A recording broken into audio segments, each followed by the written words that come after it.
everything. Don't wanna lose my time or my mind on the grind, but I want a better life for me. I do the things I hate to do, just to try to find my way to you. I see you in my mind all the time, visualize, and I hope that I can make it through. I gotta find my way out. I gotta find my way out. I gotta find my way out of everything that holds me down. I'll scream until my lungs give out. Ain't nobody gonna stop me now. I gotta find my way out of everything that holds me down. Out of everything that holds me down. Out of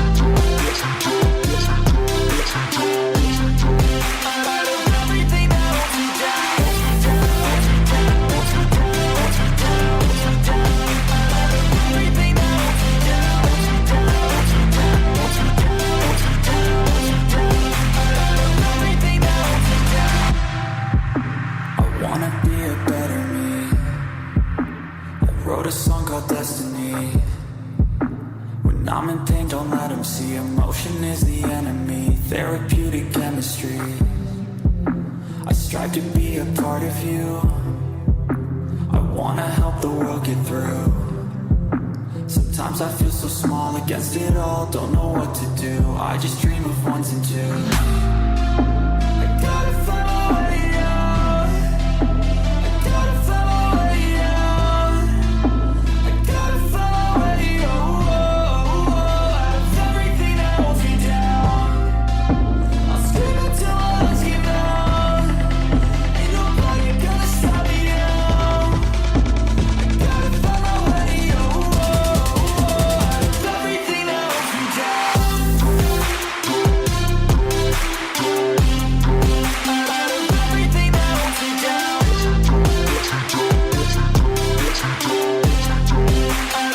everything that holds me down.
Ladies and gentlemen, I bring you grave news. It's Friday night. It's 9 o'clock. We only have 3 hours to save the world. Ben, let's get all in!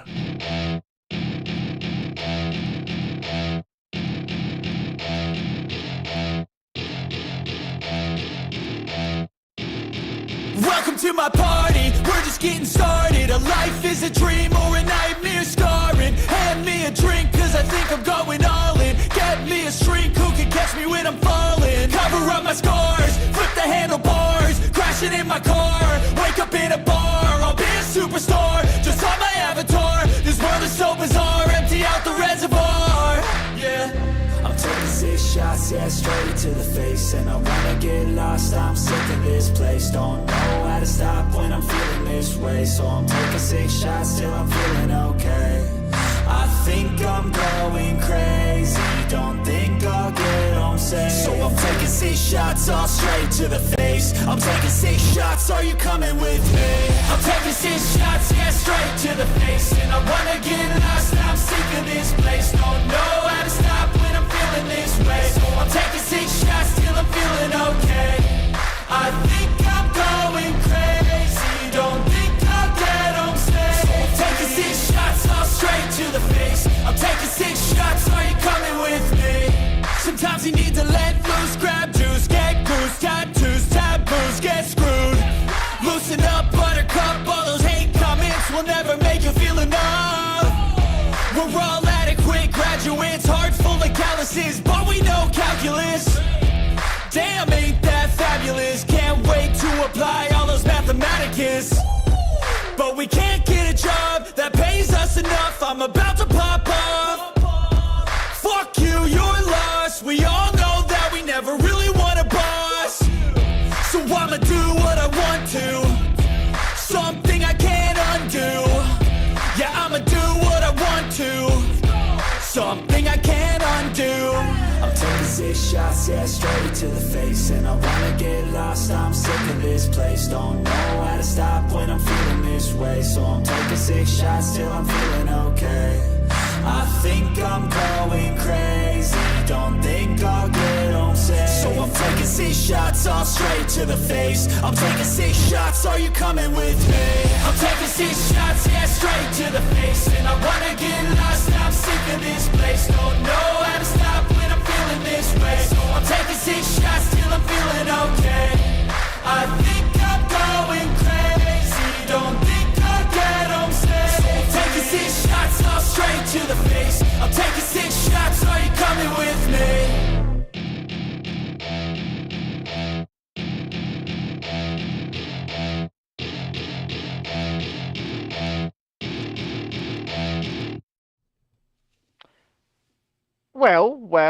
Well, good evening, everybody, and good evening, John. Good evening, Ben. Great to see you, mate. Great to see you. Thank you. It's great to see you too. Just put that aside. How are you, John? How are you? I'm very well. How are you, Ben? Yeah, I'm okay. I was just having a little bit of a meeting with my my climate activist friends, and they told me to get that. They said to me, pick up a deodorant can and a lighter, and I was like, why? I think it's quite evident why. It's evident around the world why, but yeah. Tenerife, yeah. Greece, Hawaii. Ooh. We'll touch on that, no doubt, during this evening at some point, and because people Shalini still says, appear, hi, Teddy Chaz. people still appear to be losing their minds over it. Well, of course, Yeah. people appear to be losing their minds over it. People Teddy will Chaz? lose their collective minds about anything that the social medias tell them to. Yeah, They Yeah. do, mate. They do. they do indeed. So, where do we begin? I think we begin by paying tribute to one of the greatest broadcasters, Yeah. Mr. Michael Parkinson himself, who has recently passed away. Believe, I can't confirm, but he has been battling cancer for some years now, so it may well have just got the best of him, unfortunately. Yeah. But as with when I say things like there are no more movie stars anymore, there will be no more people. There will be no more people on broadcast television who conduct themselves quite like Michael Parkinson did. Very professional, but also very brutal. And honest. I would say honest. And you just don't really see that in broadcast television anymore. They're not interested in it. The old guy, the old white guy, they just keep firing them, even though, well, I don't know. Yeah, just musing, really, just musing. Why not, mate? It's Friday night. That's what we're here for. We are your muse. You are our muse. Yeah. Let's muse together. Well, I'll muse. I'll muse about one more thing, and I'll give you a little bit of an update. I've already given John this update, but obviously, as people may know, last Friday I quit fizzy drink. It's been a week. That's great, Ben. You're doing great, And I've lost mate. 6 pounds in weight. Yep, £6, and you've saved how much? Probably about 80 to 90 pounds. Wow. That's Which I turned into euros that's for our holiday in October, our family holiday in October. well, that's pretty cool. So I'm going on a diet on Sunday, and I'm going to cut out the beer, and I'm going to cut out food generally. I'll probably go carnivore. Carnivore works really well. Well, I've not cheated. I've not had a single fizzy drink, not one. Yeah, no, that's really good. Apart I've had from a couple of milkshakes. your milkshake. Yeah, I've had a couple of milkshakes, but I've still lost 6 pounds in weight. Yeah, no, but you will do because you've stopped putting that toxic broth into your body. I mean, you've done a great job. I've got to give you kudos, mate. 100%. Andrew says that weight's definitely dropped off my chops. Good effort. Well, I'm not sure I see it, but I tell you what, I was watching a video the other day, and you looked like the dog out of Spaceballs. oh, go away. You even had the same hair.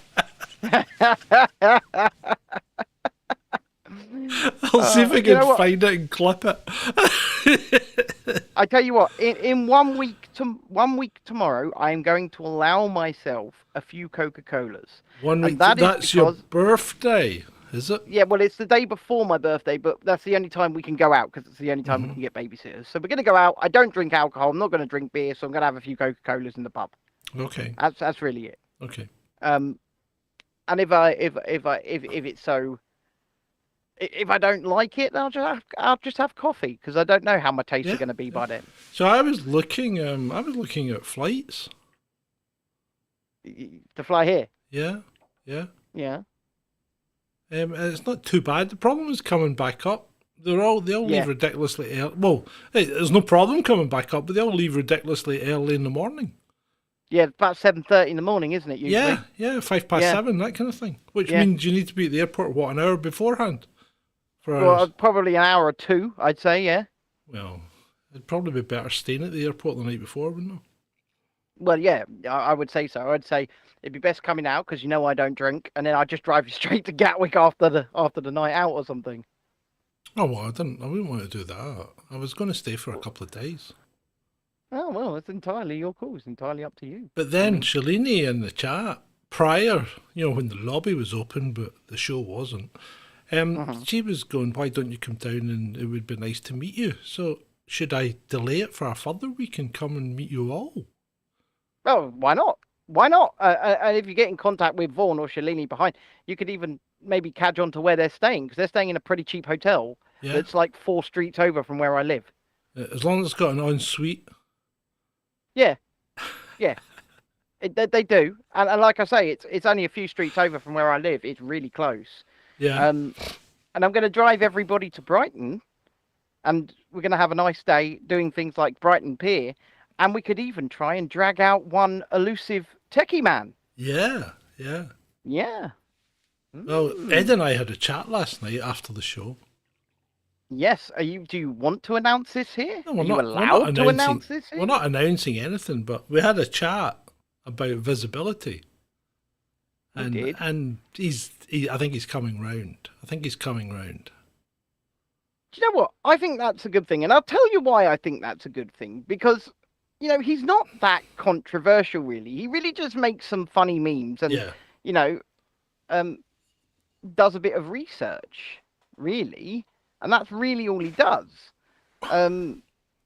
Adam says, "Is Ed pretty though?" See, that's the thing. Because there's one girl, is it Amy or so? There's one girl on Twitter going nuts saying, "I voted, but I didn't see a choice and whether to vote for Ed's face or not." Right? And I'm like, chill. Negotiations are underway. But anyway, chill out. But then I'm thinking, maybe she might be disappointed. She might not want. She might have built him into some kind of Adonis, and he may be an Adonis. I don't know, right? But she might be disappointed when she sees that he's a wrinkly old ginger guy. I don't know. I don't know that he is a wrinkly old. I'm just surmising, I just want to respond to Alexander Cameron in the chat, who says Coca-Cola's bad for you, Ben. Are you not awake? Do you not know what's in it? Also in your energy drink as well. Of course I know. Of course he knows. Of course I know. He doesn't need a lecture. He gets that from me. Yeah, of course. Right, look, listen. I don't smoke anymore. I don't do any narcotics. Well, obviously, He's never done narcotics other than prescribed ones. Well, let's not say never. No, remember where you are. Yep. Right. Okay. Never. I do not do narcotics other than prescribed ones. I don't really have any vices, and so I got a bit of a sugar fix, didn't I? I say a massive sugar addiction. You got into a bad habit. And I've kicked it all. No energy drinks, nothing. Yeah. I've kicked it all. And it was mostly because I eat one meal a day, right? And I don't snack, and yet I'm a fat bastard. And you've got to ask yourself at that point, why are you a fat bastard? Oh, it's all that shit you're drinking. That's why. And then the second that I put it down, the weight starts slipping off me again. It's not coincidence, is it? Yeah, it's not coincidence. Of course not. Of course not. I mean, I'll cut out the beer and I'll go back to eating proper food, and the weight should hopefully come off me as well. And we will both be like Adonises in 2 weeks' time. Yeah. Or at least I'll be able to get my jeans on. At least you'll only have to book one plane seat. Yeah. Do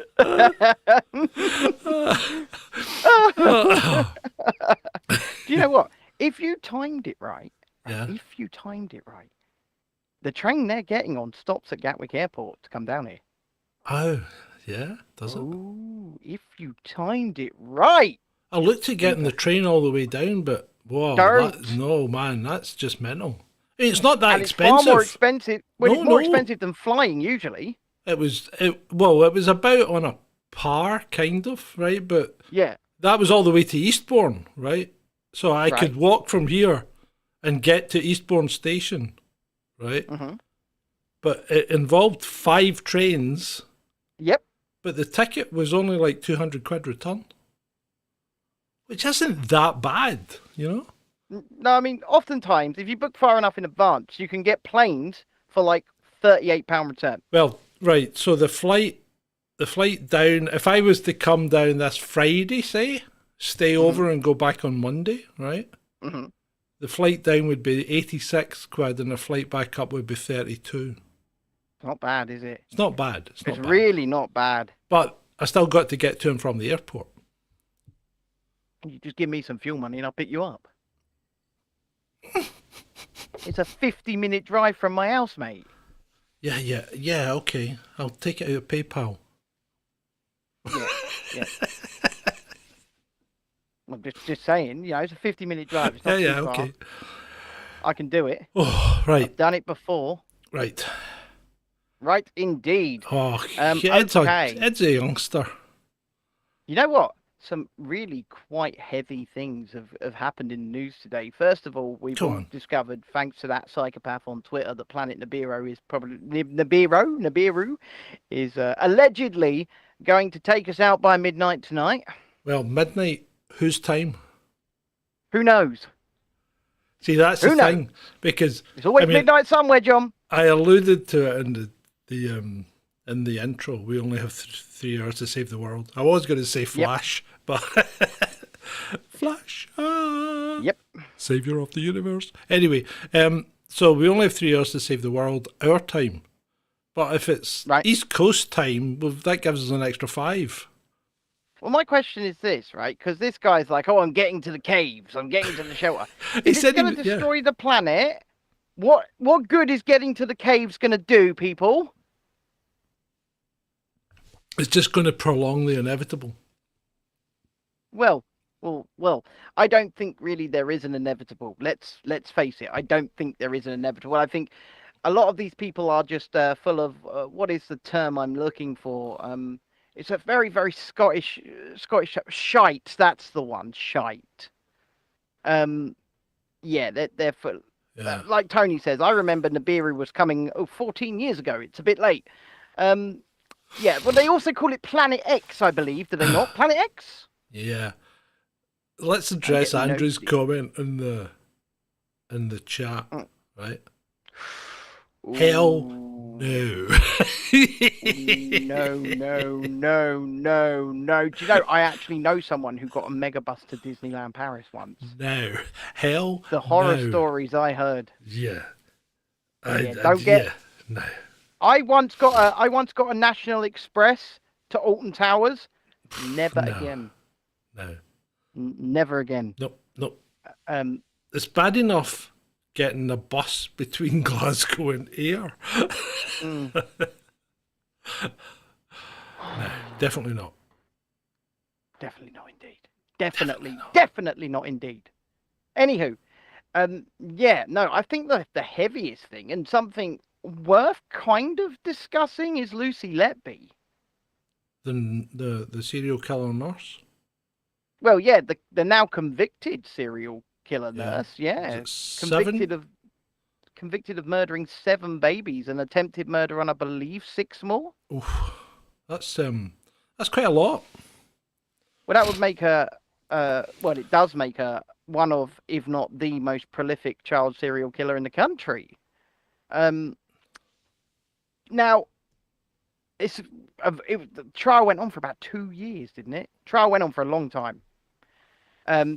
This all alleged to have happened in 2017, and I'm seeing a lot of support for her conviction, but then I'm seeing people like, what's his name?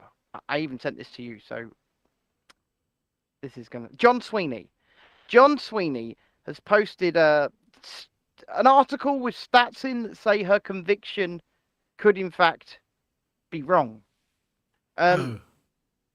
Well, first of all, the points that they're making is this is entirely based upon circumstantial evidence. Entirely. There's no smoking gun direct evidence that says Lucy Letby murdered anybody. Now, I'm not saying she didn't because she's been convicted. I'm just telling you what I perceive the case to be. We've got a lot of people. If it's circumstantial evidence, there must be a power of it. Well, yeah. I've seen a lot of people saying that the conviction is unsafe, meaning that it could be overturned quite easily. I'm not sure is the answer, but people like John Sweeney are coming out in favor of this woman and saying, you know, these statistics show that it could all just be a coincidence and she's being thrown under the bus to cover up failings at the hospital. And you know what? That's a possibility. Well, right. But Let's point out straight away, regardless of whether, she's been found guilty, regardless of whether that's an erroneous conviction or not, there are still failings at the hospital either way. Well, yeah, I mean, and I saw an interview. More people need to be held to account that this could happen in a hospital. Well, see, I will tell you this. I saw an interview on ITV with one of the consultants in her unit who said that they'd been reporting her repeatedly, and they thought that she was involved in something. And it actually got to the point where mediation happened, and the trust executive said to the consultants, "This ends here. Any more further action against this woman will be taken further. You will have serious consequences." Because she turned around and said, "Well, I'm not doing this. Obviously, these people are accusing me of killing these babies." They've been accusing her for a while, and it took a long, long time for the trust to allow these consultants to even speak to the police with their concerns. Now, once again, I am not saying she didn't do it. I am not saying she did do it. What I am saying is she has been convicted, and as it stands, she is a convicted killer of 7 neonatal babies. But I don't think this is going to be the last we hear of it. I honestly don't. Yeah, it's a tough one. It's a heavy one. It's a really fucking heavy one, because Yeah. if she is guilty, burn in hell, witch, you know. But how safe is the conviction based upon it being purely circumstantial? I'm not sure. I'm not an expert. I don't know. Is the answer. What do you think, anyway? I don't know an awful lot about it, but I hadn't really been on my radar until today at all. I mean, I've known about it in the periphery for a few years. Yeah. And she's been on trial for since last year, and they've only really returned the verdict today. But yeah, you know, part of you hopes that this person is not a baby killing monster, of course. Yeah. Right? Because you like to think that this sort of person doesn't or can't exist, especially as a parent. But then she has been convicted, and I'm not gonna defend someone who's been convicted. What I'm gonna say is that is how things stand.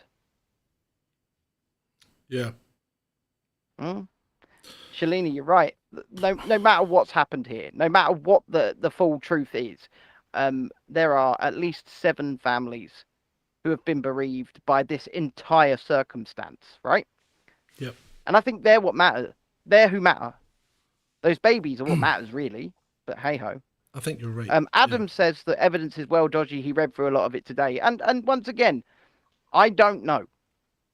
Yeah. But she's a convicted child killer as it stands. And that's all I can say. It's heavy, isn't it, man? It's fucking heavy. Yeah. Yeah. What's going on in the world? Where all these people doing all these stupid decisions? Yeah. Yeah. No, the world is an absolute messed up place. No matter how you look at things, the world is a messed up place. Yeah. So what about staying in the medical profession? What about Jonathan Van Tam? Got himself a new job, hasn't he? Got himself a lovely cushy new job, hasn't he? Yeah. Who's he working for? Working for a little known company called Moderna, John. Yeah, that company never put a successful product to market before 2021. 2021, yeah. 2021. Yeah. Jonathan Van Tam has, I assume, taken a very high-paid job with this treatment manufacturer, shall we say? No, I think we can say Moderna is predominantly a vaccine manufacturer. Well, yeah, that's a fact. Yeah, that's a fact. It's also a fact that this sort of person, Jonathan Van Tam and the like, were heavily involved with the so-called regulations, were heavily involved with pushing Moderna's products to the market, and seems to have been quite graciously rewarded for doing so, in my opinion. Yeah. Well, I don't think Moderna's actually ever produced anything, Shalini, because, as I said, they never had a successful product brought to market. They hadn't. Before 2021, and that first product was, as you know, still in use today. Although there's a big consternation about that because people are losing their minds, aren't they? Like Christine Pagel and the mainstream media and Trisha Green. Scientists demand that there is the resurrection of masking. Of restrictions. Yeah, no, not restrictions. Masking. Yeah. Specifically, and you know what? They want you to wear a mask. Joe, I'm going to go back to being the filthy fence sitter. I'm going to be going back to the reasonable one. Okay, I'm not going to do that. First of all, I'm not going to do that. Well, that's your choice because that's my choice. You are a free man. You are an individual. You're not a number. Well, exactly. Now, if you watching this, whether or not you agree with me, that doesn't really matter. But if you wish, are we still here? Yes. Yep. Did you touch the cable? The cable. No, one of my screens went out. Pardon me. But still, if you wish to do that, by your own choice, by your own volition, right? That's your body. That's absolutely your choice. I'm not sure what help it could possibly do or would possibly do. Hey, that's not my bag, baby. But if you want to do something, that's entirely up to you, your body. Now, where I draw the line is when either you or I are forced to do something like that. We are forced to cover our, our airways. That's where my line is drawn. I am not going to turn around to somebody and say, you cannot do that. And that is because if I was a believer in freedom, which I kind of like to think that I am, then when I say I don't want people demanding things of me, it would make me a hypocrite to then turn around and say to people, you can't do that. Do you get what I'm saying, John? Yeah, of course, absolutely. I mean, I'm 100% behind you. I mean, bodily autonomy should still be a thing in this day and age, and there's no reason for it not to be.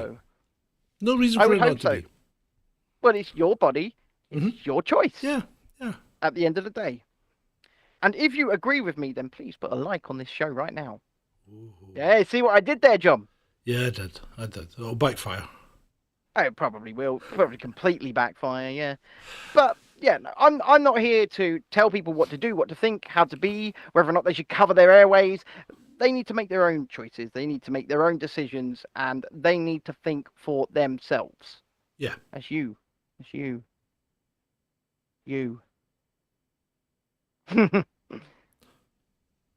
So yeah, anyway, let's we're going to have to go there, right? So let's go to Hawaii. Okay. People are still convinced. I mean, right? So it's like I think we touched on this on Wednesday, right? But they're still convinced that this wasn't natural. And one of the things is they showed a video of people's houses along the coast. It's funny how the fire never touched the rich people's houses, right? So you've got the houses, you've got a strip, you've got a bit of fire that seems to have burned down the back of them.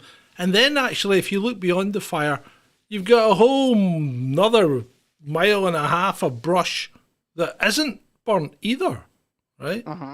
So the question is, why did it just burn down that strip? Well, it could be many things. The wind could have driven it down that. There could the geography of the land could have done it. There could be fire breaks on either side of where it burnt down. People could have wetted the vegetation on either side and just driven it down one strip. You just don't know, right? And no, it wasn't, Adam. Shut up. Remember all of these people. Once again, we go back to what other people are saying. These people are rich. Do you not think they have some kind of defenses? Yeah. Sprinklers and the like. Yeah, and they're not stupid. They're going to take actions because this happens every year in Hawaii. This isn't new. Well, the last big one was 2019. But they have fires every year. It's the same as Canada. It burns every year because, it's covered in forest. So what we have here is we have a resurrection of the train derailment syndrome, right? I don't know what you're talking about, John. Right. Well, remember the train derailments? Yes.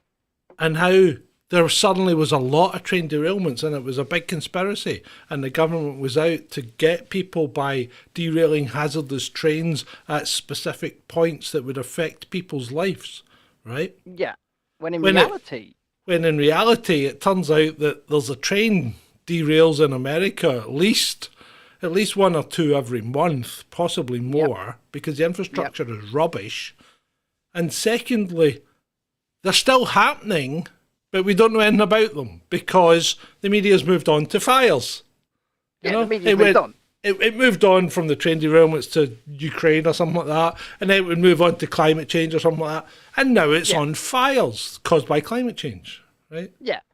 But there's nothing to say these fires are any different from fires that happened 2 years ago, 5 years ago, or 25 years ago. or You're right. 55 years ago, because these fires have been happening ad infinitum, and it's like Tenerife. So, do you not think there's a possibility that a copycat sees, oh, look at all the TV stuff that's happening there, right? I'm going to go out and set a fire and see if I can generate some TV people coming to our pit, give us some publicity, and then maybe we'll get aid. People are stupid. They think like this. So they do. And do you know what? Well, shut up, Adam. Just shut up. It doesn't matter whose mansion it touches or not. Oprah Winfrey's got hundreds of acres. She's going to have fire breaks. Of course she is. She's a billionaire. Yeah. But the you know, what people need to see is that constantly, and it's not just the news media, but you are being manipulated by all the media you consume. And that's right down to the posters in the tube. That's the little adverts in the magazines. Do magazines still exist? Are they still a thing? Yeah, they are. Everything that you read, everything you hear, everything you consume is designed to manipulate you in one way or another. Even us. Even us, because what we're trying to manipulate you into doing is thinking for oneself. Yeah, we are. That's what we're trying to do. Yes. In fact, I've changed my bio in Twitter, and it says, do your own research, DYOR, and make up your own mind. And whenever anybody asks me for sauce, I'm going to say, read my bio, lazy, CUNT. See you next Tuesday. Yeah. Yeah. Yeah. Now, you everything is designed. Everything is designed to manipulate you, to eat this food, to buy this item of clothing, to believe this narrative, to listen to what we want to tell you. I mean, you're right. The news media especially, they work in tandem for the most part, the mainstream news media. Yeah. They work in tandem. They have a hot button issue that they want to push to you. And be it the train derailments, which were not an increase, as you say, in frequency from what they were before, but they wanted to tell you about it now, so now you hear about it. And once they've moved on to now fires, the train derailments continue just as they always have, and we don't hear about them. Yeah. You're right. People killed, hazardous chemicals spilled since May. 3, 4, 5, 7 incidents, people killed, hazardous chemicals spilled. Not a one dicky bird on the mainstream news about it. Of course not. And then you get, of course not. Then you get the Guardian, who went to Greece for the wildfires in Greece in 2018. They did. 2018, right? Right. And the lady wrote a lovely article all about her experience there, and how she went and spoke to the people that lived there and asked them what they thought about the cause of these fires. And then she explained how they were completely wrong, right? So the people that lived there said it was a result of either accidents or arson or too much brush or not poor land management, or natural disaster, like a lightning strike or something. And they said it's terrible. It happens all the time. People died. There was a massive fire. People did die. I remember the 2018 fires in Greece. They were way worse than we had this year, right? Yep. But this lovely lady from The Guardian wrote this article, said the one thing they never blamed was climate change, which was shocking. Imagine not blaming the single cause of all these fires, So she wrote her article to say, these people need to change. They need to understand that this wasn't caused by what they said it was, because they only lived there. And they're wrong. They're wrong, because she's sitting in London writing articles all the time, and she knows what caused that wildfire in Greece. Well, and you really need to listen to her. So have you ever heard of a Guardian journalist called Carol Codwater? No. Well, you really need to get acquainted with this woman, because have you ever heard of a little activist organisation, ladies and gentlemen, called Independent Sage? Yes. Bet you've heard of them, haven't you? Yeah. Did you know, and I believe I can say this as a fact now, Independent Sage is run, operated, and managed by Guardian journalist Carol Codwadler. It's her brainchild. It's always been her brainchild. And all of the stories in The Guardian regarding things that come out of Independence Age. Interesting, that, isn't it? Yeah. Very interesting. I would like to address Adam, right, in the chat. Yeah. Because I worry about him. I worry about our Adam all the time. Because I don't think he freaking listens at all when people are talking. He's like a millennial. His mind's away in a little zone of his own, doing other things, and he comes up and says, "Oh yeah, but that happened years ago." Well, what part of 2018 did you not fucking understand? Huh?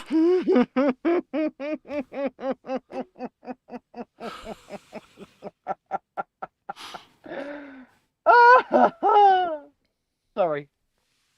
I mean, I thought I was quite explicit. I wasn't claiming she did it this week. Wait. Yeah. Sorry. Yeah, okay. It's just you've tickled me. Thank you. Tickled me. I do like to tickle you. You've touched me in places no man should touch.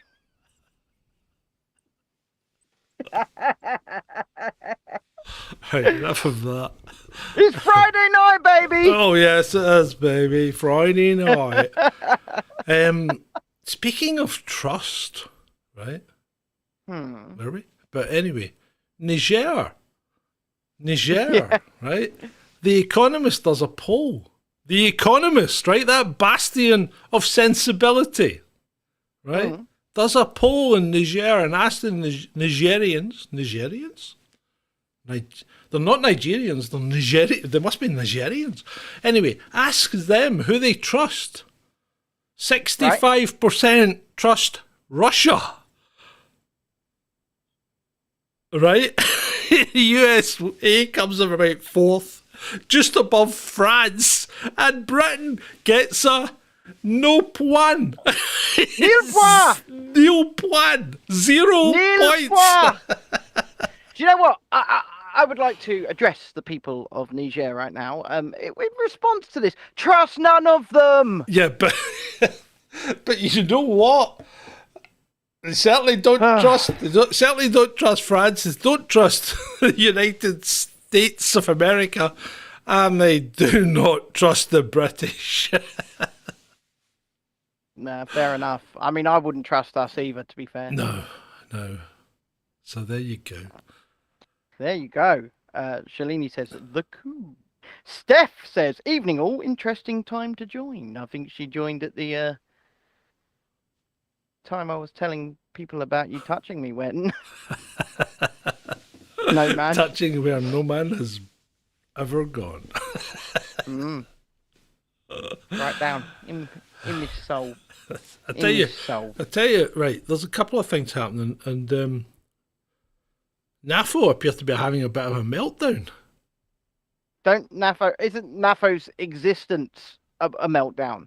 Yeah, well, it kind of is, but they appear to be having a bit of a meltdown because one of their top guys in Poland, right, has just been outed as a complete and utter Nazi. Right?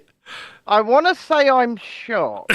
Yeah, well, apparently people were digging into his background, and he has a whole swathe of tweets supporting the wrong type of people, right? Yeah. And his excuse is he only did it to fit in.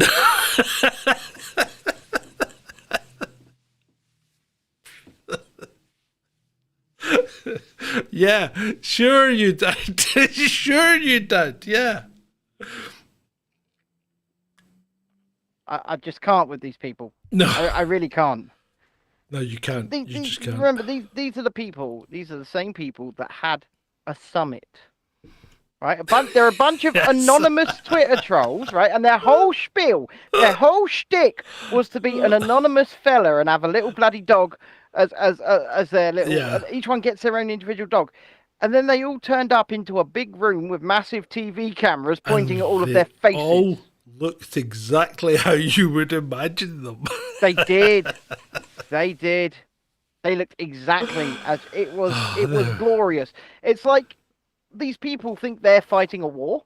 Yeah, They're not. They do. They're not. They're not. They're just Twitter trolls, and they're bad Twitter trolls at that. They just instigate pile-ons and the like. Mm-hmm. But they do. They honestly think they're fighting some kind of, I guess, war of ideology, or I don't know. But they wouldn't be going out on the front lines, put it that way. Yeah. Right, so speaking about Twitter, or X as Clown Musk says, right? Mm-hmm. Have you seen the latest that he's come up with? Well, he appears to be claiming that they're going to remove the ability to block people. They do that, I'm out. Yeah, I think I might be as well, because quite frankly, there are people who quite literally harass me and my family, have shared our address, shared pictures of my kids. It's not even that. It's like, as soon as it's John, is the bar open for the public? You seem to have poured that pint quickly. Well, I'm proficient at pouring pints. I've had many years of practice. Anyway, the problem with not being able to block people is, how do you then remove yourself from a list?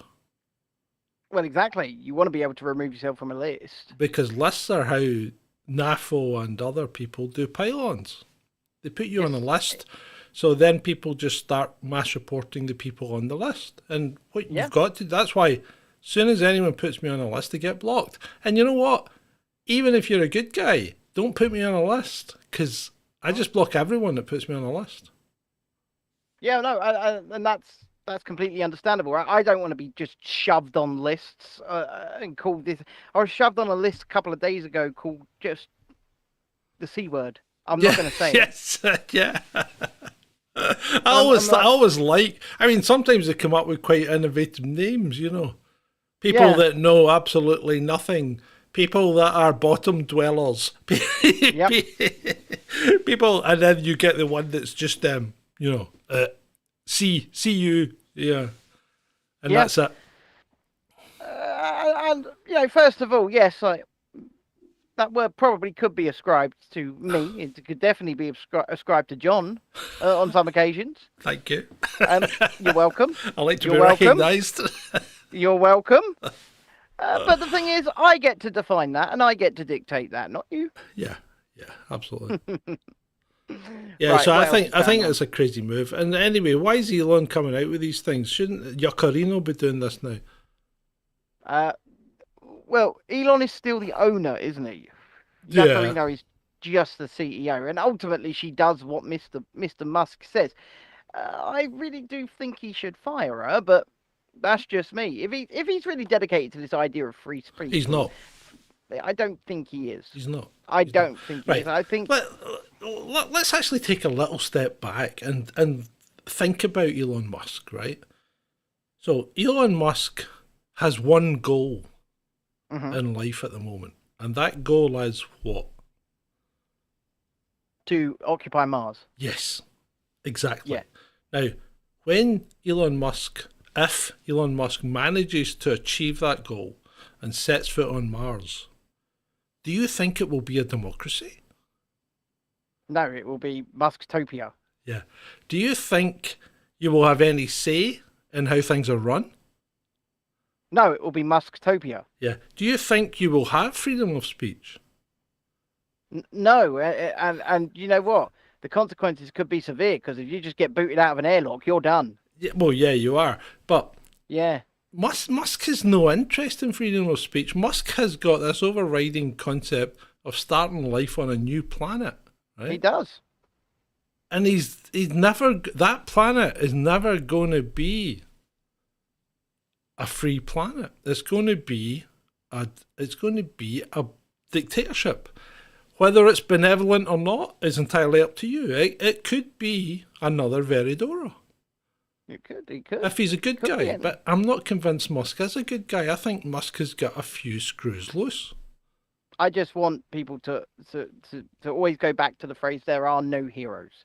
right? There aren't any. There isn't a savior. There isn't someone coming to save you from big bad whatever. The only person who can affect your situation and your station in life positively or negatively, you know, is you. So let's think about Musk and how he talks about Neuralink. Yeah. Because he talks about it as, it's not controlling you. It's not a control mechanism. It's an enhancement, right? Yeah, But where's the line between an enhancement and a control? What happens if that enhancement, which is an enhancement, is then suddenly turned off? Do you just revert back to how you were? Or are you de-enhanced to the point where you forget everything that you were enhanced to remember? Who knows? Yeah, so there's a few questions there, you know? There is. And you know what? When he says it'll do things like help people walk again and stuff like that, you know, I'm all for that. I am all for that. You know, being a person who's probably going to lose the ability to walk in the next few years, right? I am all for that. But You may delay that by having stopped sugar. who knows? We shall see. We shall see, indeed. We shall see. But who controls it? That's the question, and that's the thing that's got to concern people, because this thing could be completely controlled remotely for all you know, and that's worrying. You've been a bad boy. Turn off C625. Yeah. Yeah. Or make him sit in the hallway and dribble until he wets his pants. Yep. Could be. Yeah, it could be. Could literally be turning people into cyborgs without them knowing it. Controllable cyborgs. Yeah. You could pay for an upgrade and then become, you know, you go to sleep at night, your Neuralink takes over, you go work 8 hours in the factory, don't even know it. Yeah, that's true. You could be. You could be, I'm just going for a nap. Next thing you're up, you walk to the factory and you're working away, and then you go back to your bed, then wake up and you go, I feel knackered today. Yeah, I'm absolutely shattered. Why am I shattered? Maybe that's actually happening. Maybe it's happening right now. You're still wearing your Occupy Mars t-shirt. We are in a sim. Oh, God. Oh, dearie me. So, I'm sorry. I don't trust Elon Musk. I don't trust anyone in a position of power. And Elon Musk has put himself in a position of power. He's not a trustworthy character in my book. Because when Teslas were catching fire, right, he wasn't doing a lot about it. Right? Yep. There wasn't big recalls or anything. When the software wasn't functioning properly, he wasn't doing a lot about it for the people that were out there. He was just working away behind the scenes to try and fix it.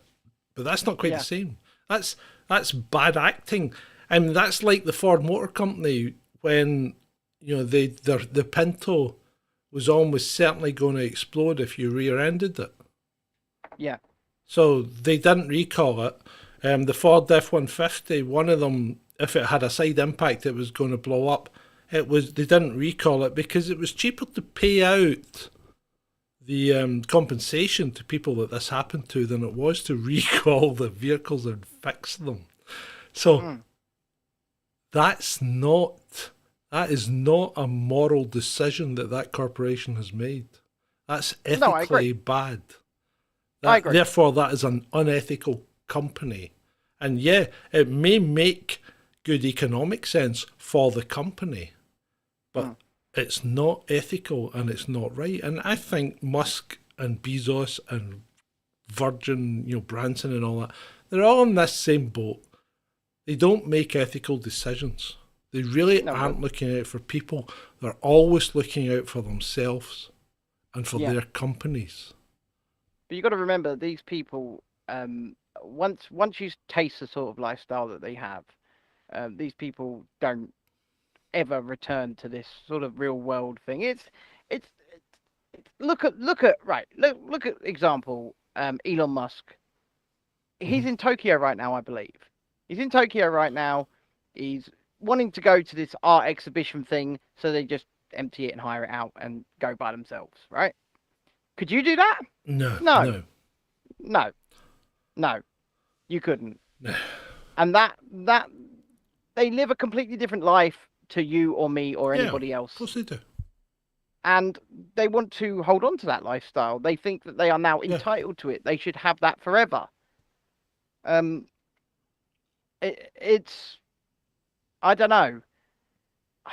I don't trust people that want to live like that because they don't want you to live like that.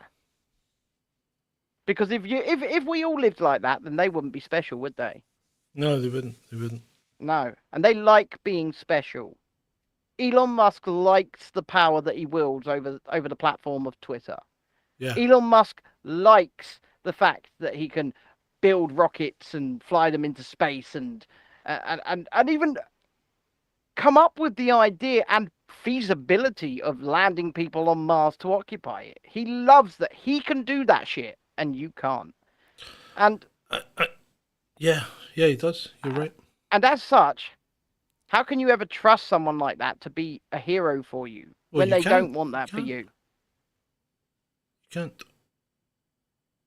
And that goes for all of you politicians. That goes for all of your movie stars. That goes for everybody in a position where their station or their so-called station is placed above yours. They don't want you elevated to that level because they're special, right? Let me give you an example of that. Her name is Rachel Ziegler. I had a discussion with Adam Brunson today. You know, the artist guy. Yeah. And he said something about Rachel Ziegler and how he said that Snow White was just going to become another Barbie, right? And I said, $1 billion movie. Hold on. I was gonna say. Well, hold on. Let me get some points in before you jump in. So I said to him, have you seen Barbie, first of all, right? And then I said, it maybe isn't what you think it is, right? It's not that bad a movie. And it's certainly not flopping at the box office. Yeah. Right? Because Barbie is second from the top this year, 1.2 billion. Okay?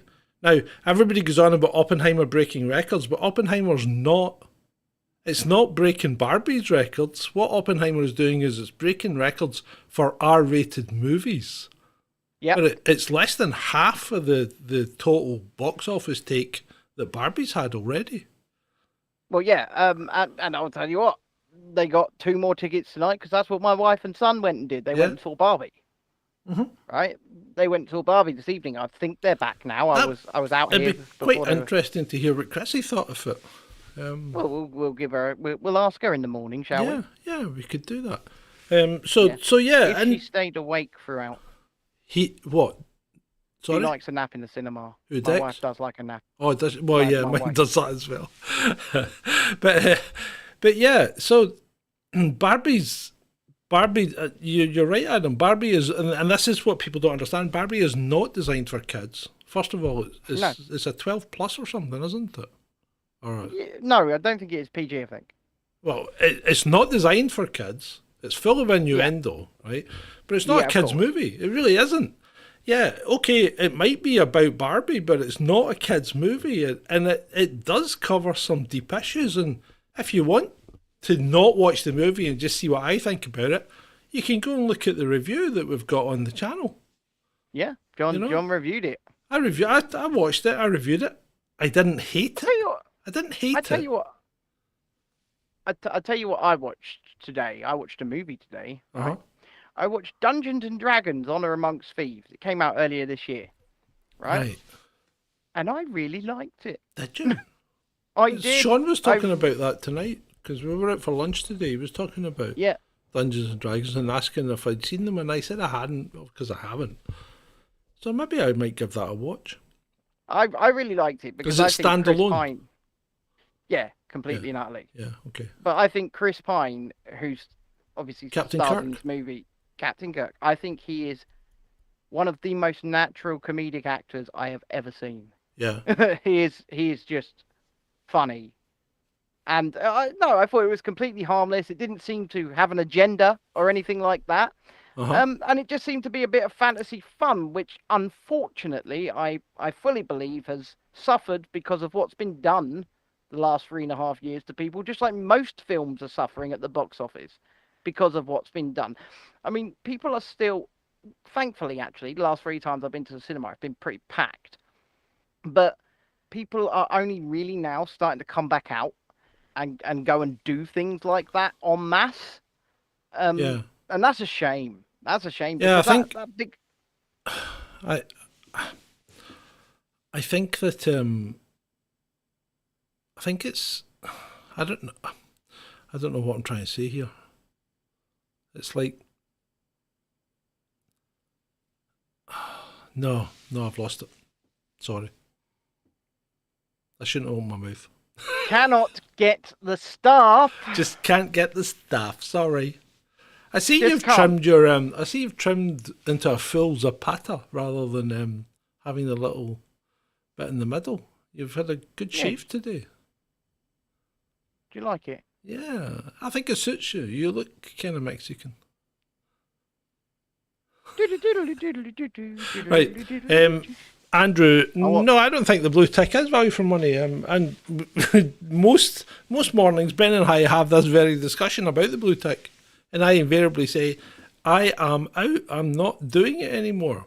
I'm going to cancel it, don't I? The only reason I really haven't cancelled it at this point is because it's through the wife's Apple ID, and I haven't gone and signed in. Same here. That's really it. Same here. It's through the wife's Apple ID. So, actually, before we go down that route, anyone in there who uses Twitter and doesn't have a blue tick, how bad are the adverts?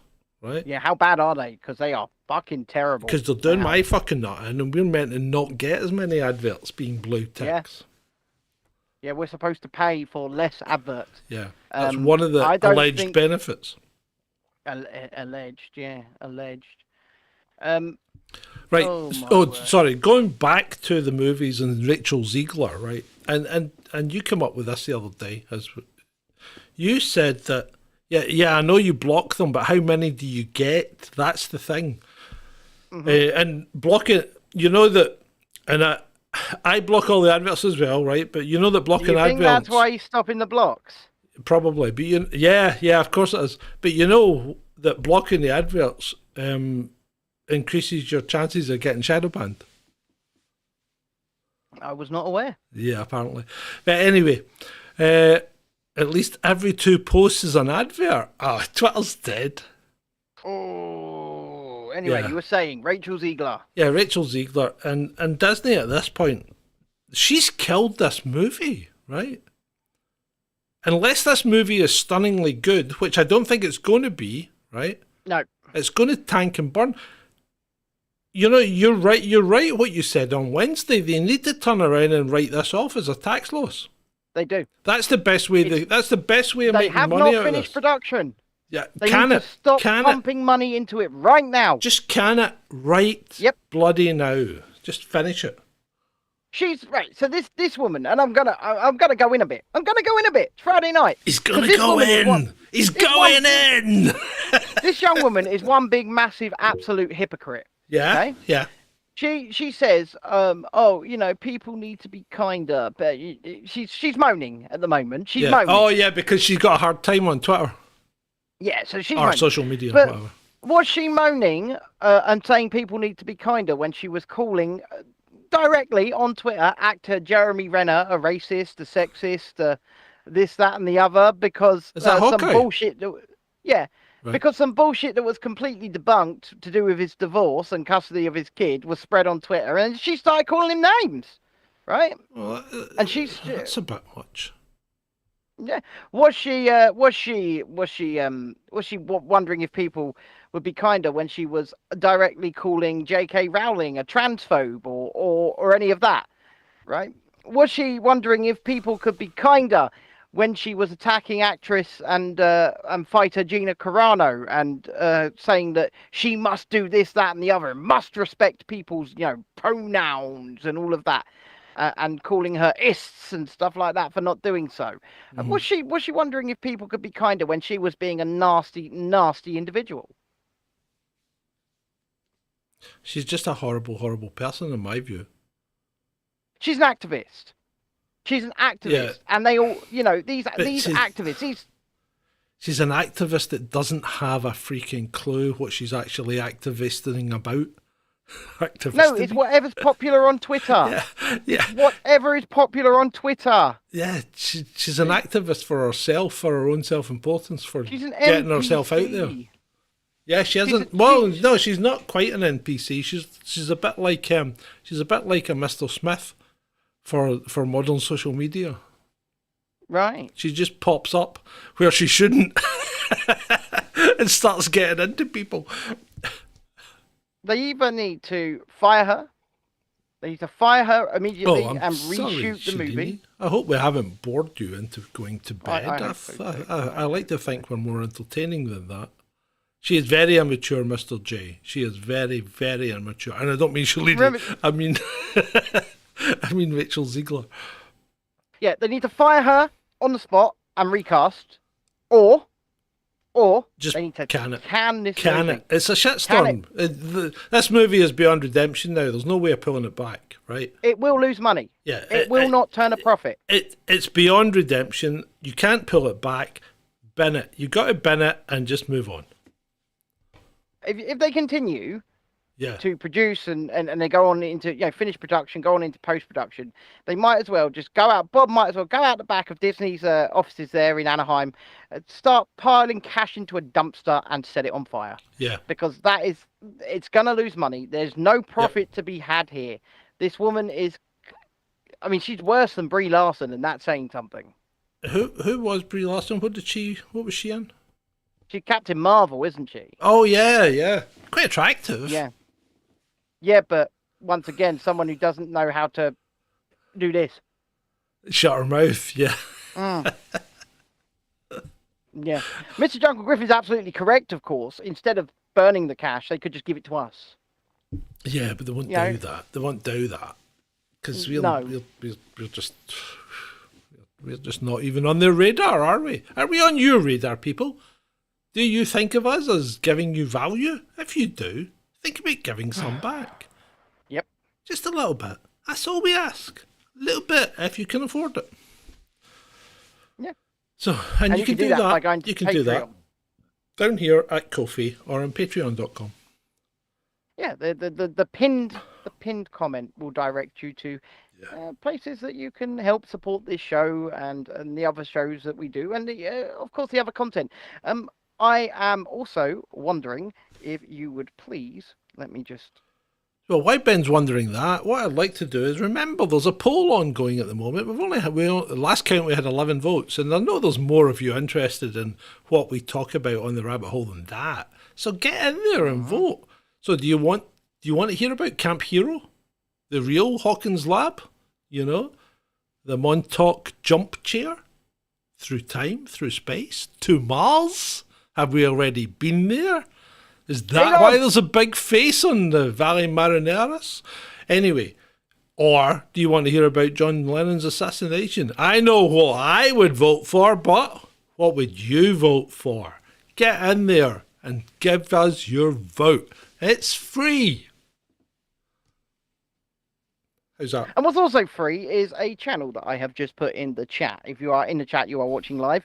That is a second channel. That is The Real Review. If you could please go over there and subscribe, we would really, really appreciate it. That's where we do the far less serious stuff, travel and the like. And I will be filming a full vlog for that channel tomorrow. So, yeah. I use Brave browser anyway, Andrew. That's my browser of choice. I tell you what, though, we need a better name. Because I was trying to find the Real Review on my phone to show stuff to my daughter at lunch today, and I couldn't find it. There's way too many Real Reviews.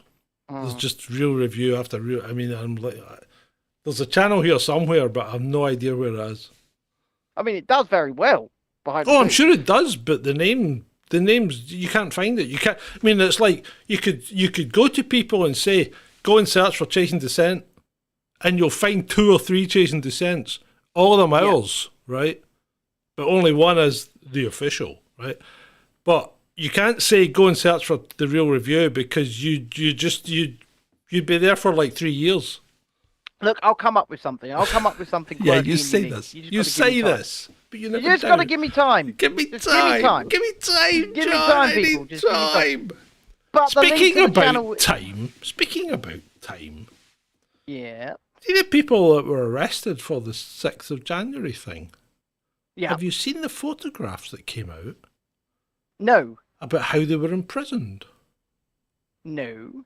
Some of them were in what appears to be closet cells. They're only like 3 foot wide. They had a mattress and a bucket for a toilet. They didn't even have running water. So I don't know how accurate it is, but they're saying that these people were mistreated, that they were tortured.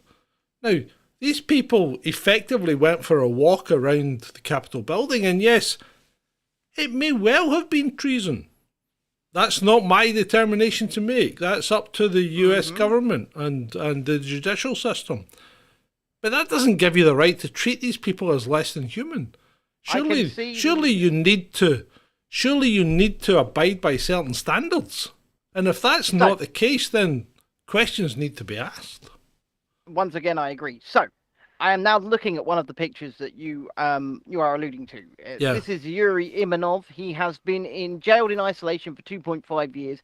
This is the Russian cell he was held in for 5 months. His crime was getting rowdy at a protest against Vladimir Putin. Just kidding. This is January 6th political prisoner Ryan Samsel in America. Now, he's been this has been community noted. Yep. Right? So we're going to give you the community notes here. Go on. Although Samsel is jailed for the involvement in January 6th, it is a misrepresentation of why he is in isolation. Samsel has a history of violent behavior, including 6 counts of attacking and R-wording women, and has made threats to the FBI and other politicians while incarcerated. So? He's incarcerated. Why would you need to isolate him? He's not going to have the opportunity to do anything that he's threatening. He's incarcerated. That doesn't mean you need to put him in a closet. Are you people for real out there? I'm not going to lie to you. If he really has R-ed women a bunch of times and been convicted of it, yeah, just leave him in the cupboard. Leave him there. Right, but that's not what they're saying, is it? They're saying that he's alleged. He has a history of violent behaviour, including 6 counts of attacking and R-ing women. Right. Okay. So was he found guilty? That's the first question. So you don't know, right? So what you've got in that community note is a smear campaign. That's what that is. Community notes don't work. They're just as bad as Facebook's fact checkers. They're shit. They really are. Okay, so convicted of simple assault, reckless endangerment, and more. Convicted of simple assault after he choked, beat, pushed, and chipped the teeth of a woman he kept against her will for 5 hours. Mm-hmm. Yeah. Okay. Convicted of simple assault, reckless endangerment, and more after smashing. Let's stop you there. Right. Ben. Right. Come back to us because it doesn't matter what he was convicted of. If he served the time for it, why is he being treated like this now? That's the question. I'm back. I'm back. Hello. Right. Did you missed my question then? Yes, try again. Right. So the question is, it doesn't matter what he did in the past. Mm-hmm. Right? Now, I know people are going to go, oh, no, you're wrong, John, you're wrong. But hold on. If he's been convicted, served his time, done that, and then gets locked up for the January the 6th thing, you don't treat him for stuff that he's already done time for. You treat him for what he's in for. Yeah. So you treat him appropriately. I get where you're coming from. from. You know what I mean? And this is where it's like, he's just a bad guy. There you go. That's it in a nutshell. He's a bad guy. He deserves to be in jail, right? And that's fine. If that's how you want to play it, if that's how you want to play society, then don't come Don't come crying when somebody puts you in jail and says, 20 years ago you did that and that was a really bad thing, so you're never getting back out. No, yeah, I hear what you're saying. I definitely hear what you're saying, but still, right? On a personal level, screw that guy.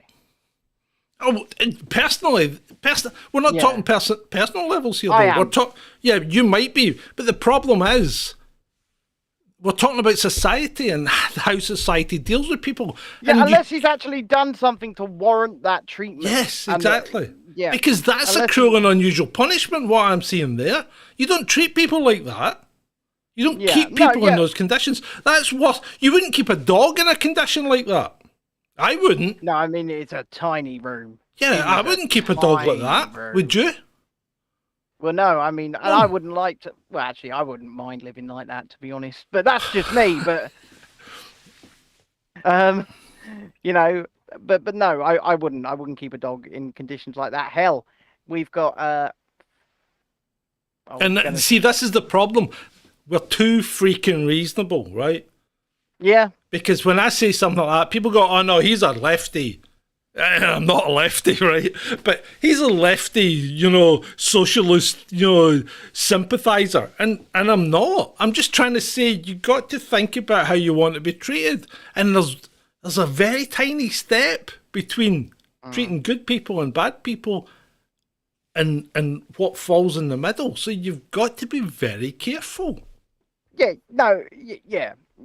I'm with you. Don't worry. I am here. I am with you. I am on your wavelength. I am on your path.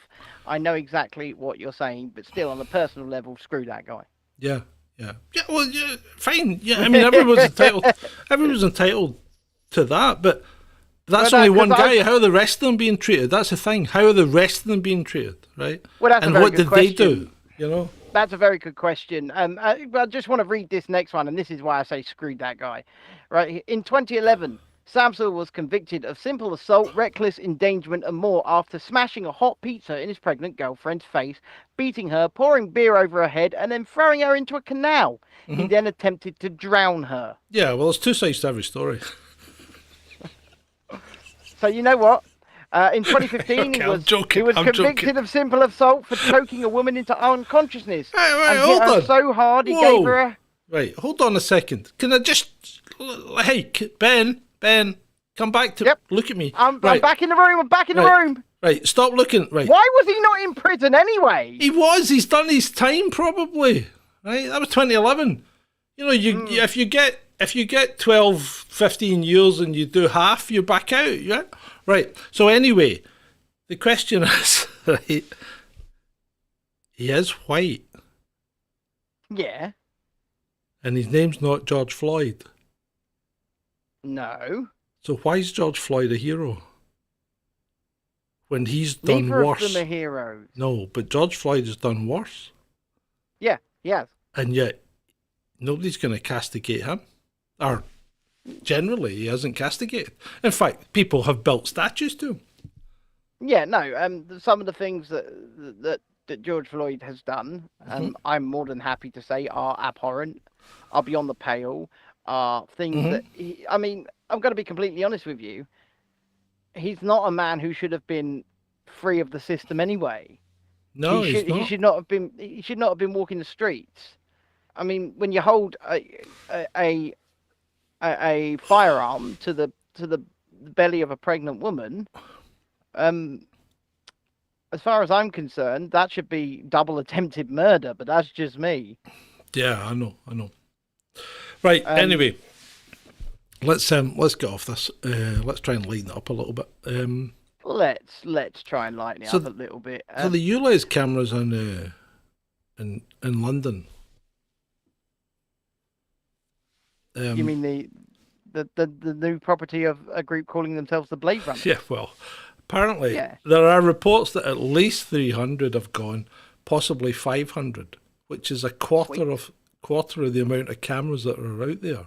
Right? I mean, sorry, I neither condone or condemn such actions. Right, but have you seen? This is going to result in an arms race. Because did you see the latest So ULEZ cameras are going to be armoured with metal to stop them being tampered with. So, you know what? I'm sure that's going to help. It's just like challenge extended, you know? Have you seen, ladies and gentlemen, right? Have you ever seen, well, I'd say within the last 2 years, a French speed camera? Because those things are built like military installations They're now. like bunkers. They really do. They are. They're like military bunkers. Yeah, they look like bunkers, and yet they still get. Well, here's the problem, and I'm not suggesting anything, right? In fact, I'm going to give you a public service announcement that has nothing to do with what we're talking about, but spray foam is really freaking sticky. Really sticky. It's really hard to get off. For a completely unrelated reason to do with this studio, I need to get a can of that. Yeah. You've reminded me. It's to help seal up a breach point. To be honest, To stop the spider invasion. Yeah. Stop the little fuckers. Anyway, while we are on the subject of the ULEZ, I would like to address. I would like to address Mayor Sadiq Khan personally. I'm going to read you a tweet from Sadiq right now, okay? And this was posted, I don't know, about 4 or 5 hours ago. Mm-hmm. And he said, "I've listened to Londoners' concerns about expanding the ultra low emission zone. And From disregarded Monday." them. No, because Right. he's listened, remember? Yeah, he's listened. From Monday, all Londoners with a non-compliant vehicle will be able to apply for support to scrap and retrofit it. Yeah. Find out how this support could help you. That is not what they asked for, No. Sadiq. No, it isn't. And You have not listened. If you're a plumber and you've got a van that doesn't comply, what are you meant to do? You meant to sell that van and get another van, and Sadiq's going to give you $2,000. $2,000's not going to cover the shortfall. No. It's not going to cover it at all. Sadiq, they did not ask for you to cost them even more money. What they said to you when you did a public consultation about this was overwhelmingly no. And remember, you are officially a public servant. Yeah, well, that doesn't really matter, does it?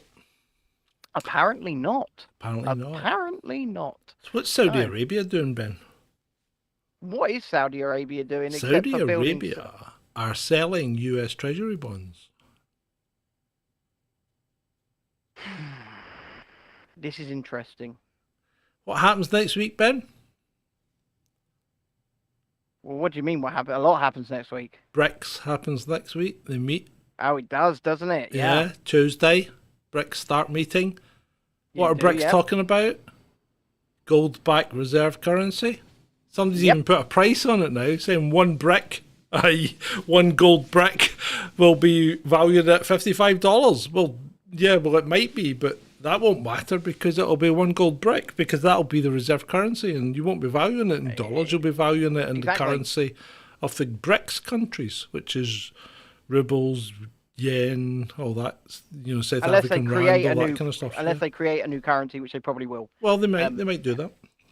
It'll probably be a digital currency, but backed by gold. Yeah, I would I know. imagine. Yeah.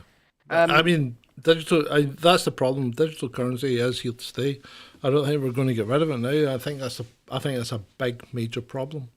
Have you seen the massive crash on BTC? Well, you know my feelings on Bitcoin, don't you? Mm-hmm. I think it's a scam. I think it's a Ponzi scheme. Yep. I think it's not something you want to invest in. This is purely my feelings on it, right? I don't think it's something you want to invest in because it's an intangible asset, i.e. it's not an asset. It's not something you can take control of.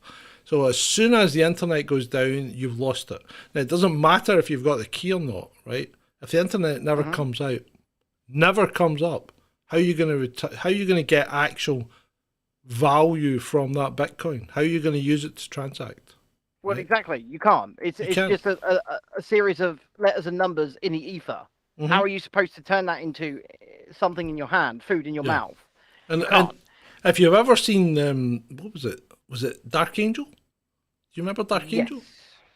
So that was Yes. a massive, I think it was either a solar storm or an EMP or something, had wiped out all the electronics in America. Yep. And nobody had any electronics anymore because they had to rebuild everything from scratch. So the economy was just gone. And that's the kind of thing that we are facing if we get something like a micronova or or an extended Carrington event. That could quite easily happen because it's not that unusual and we are overdue. Yep. And all you need to do is go to Suspicious Observers and listen to Ben Davidson. He will tell you all about it. He's got a website that predicts earthquakes and everything. So definitely worth a watch. So have you seen what else Saudi Arabia are doing right now? Go on. Interests me. This interests me. As people may or may not know, I'm a bit of an adrenaline junkie. I'm a bit of a theme park nut, right? I love my rides. I love my things like that. That's my bag. That's my jam, as we say. And Saudi Arabia are investing heavily in building these things. They're building a massive theme park called Six Flags Qiddiya right now. Okay. It's going to house it's not just the world's tallest and fastest roller coaster, but so much more. It looks, and it's under construction, so it's happening. Yeah. The roller coaster track is going up. They are building. They've got a license with, I believe, Hasbro to build some indoor Transformers theme parks in their cities. They are investing heavily in becoming a tourist trap, in becoming a tourist destination.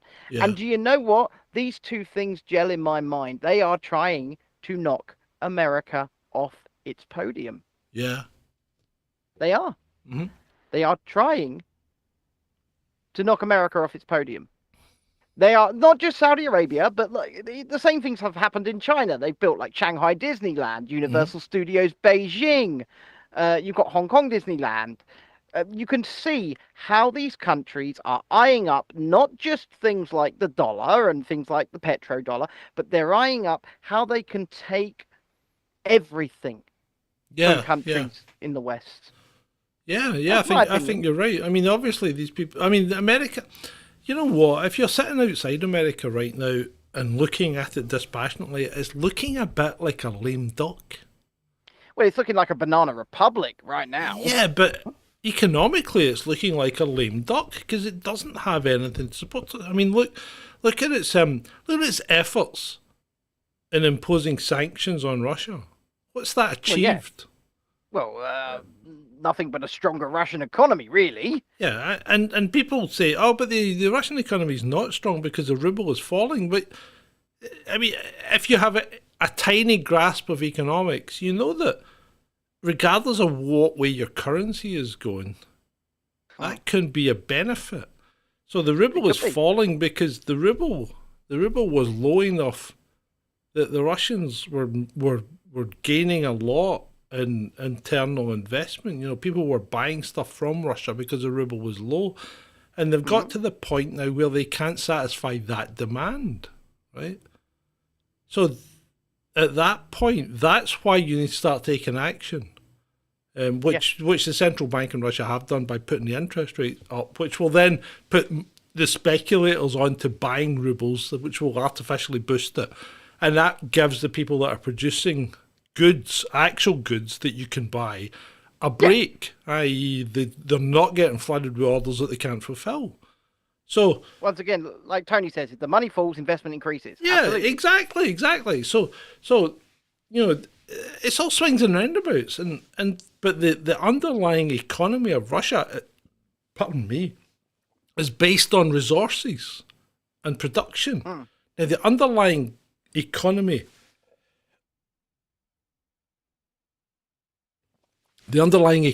of the USA and in particular the UK is based on services. Yeah, we are now a service economy. Yeah. We are.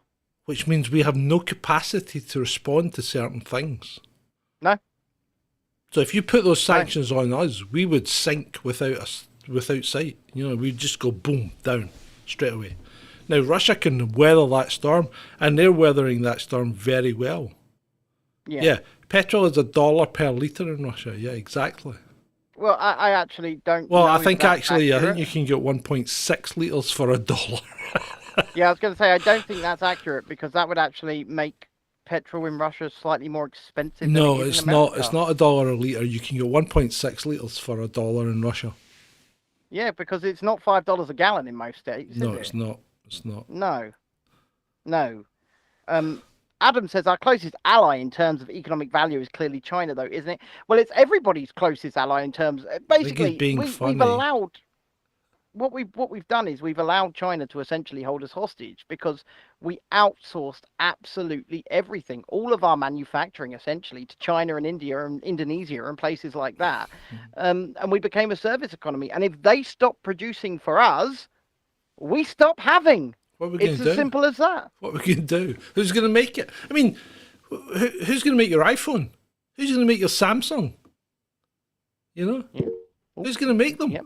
Because they're all made in China, or they're all assembled in China. I mean, I think Samsung still make the screens in Korea, but almost believe so. everything. Sorry, I believe so. but almost everything else is made in China or Taiwan. Yeah, no, And Taiwan, no. Taiwan is China to a degree. But we've done this And you to can ourselves. argue with me on that, but I still say Taiwan is China to a degree. We've done this to ourselves as because we wanted to become service economies. We wanted to become quote unquote lazy. We wanted to stop our own manufacturing. And you know what? You have to give China credit where credit's due, because countries like that who stepped up and said, you know what, we'll do it and we'll do it cheap. And they're rubbing their and then they're now in the position that they're in simply because of all that foreign investment. Yeah, That's why they're in the position that they're in. So, and Adam makes a point here. No electric bikes, right? I tell you what, Adam, you're actually better not buying an electric bike now from China because it's too late. Okay, because when you buy something from China, you've got to be in at the front end. You've got to be at the front of the curve, because what happens is one or two companies come up with something they've copied from the West or wherever, and they've made a good copy and they start selling it, and it really does a great job. Then what happens is all these other Chinese companies start copying it, right? And it gets progressively worse. So if you get in, I mean, Chinese electric bikes will now be shit. Yeah. So if you start buying one now, you're too late. You got to be in at the front. You got to be near the front when you buy this stuff. Yeah. No, Andrew, we've explained the Chinese ghost cities, right? There's nothing to do with foreign immigrants from the West. The Chinese ghost cities were completely a result of the Chinese economy and how they valued property over land at that point in time. And what they did was they built all these cities because they thought they could sell the property to themselves, right? Yeah. And it never worked out. It then turned into a massive tax write-off thing within China and everything like that. But I mean, it's a fascinating subject, but it was never designed for foreign investment. It was never designed for workers or whatever. It's basically a Ponzi scheme on land, land and property.